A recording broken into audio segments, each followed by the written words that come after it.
மாங்காய் பச்சடி எப்படி செய்கிறதுன்னு பார்க்கலாம். ஃபஸ்ட்டு மாங்காய் எடுத்து நல்லா வாஷ் பண்ணி கழுவி ஒரு பாத்திரத்தில் வச்சு அடுப்பில் வச்சிடணும். அதுக்கப்புறம் மிளகாத்தூள் போட்டு கொஞ்சோண்டு தண்ணி ஆட் பண்ணோம்.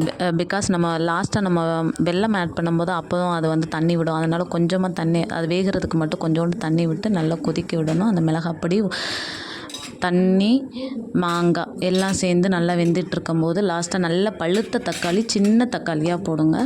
போட்டு நல்லா அதையும் கிண்டி விட்டு எல்லாம் நல்லா சேர்ந்து வெந்த உடனே என்ன பண்ணிடணுன்னா வெல்லம் போடணும். வெல்லம் நல்லா எல்லாமே வெந்ததுக்கப்புறம், தக்காளியும் லைட்டாக வெந்ததுக்கப்புறம் வெல்லம் போடுங்க. வெல்லம் போட்டதுக்கப்புறம் பார்த்தா மாங்காய் வேகாது. அதனால் நீங்கள் வெல்லம் முதல்ல போட்டு நல்லா கிண்டிடணும். அதுக்கப்புறம் கொஞ்சோண்டு உப்பு போடணும். உப்பு போட்டால் தான் அந்த இனிப்பு டேஸ்ட்டு இன்னும் நல்லா என்ஹான்ஸ் பண்ணி கொடுக்கும்.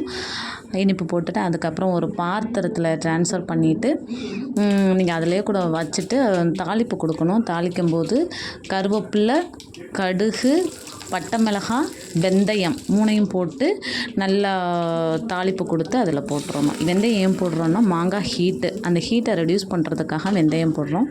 Thank you guys, please subscribe.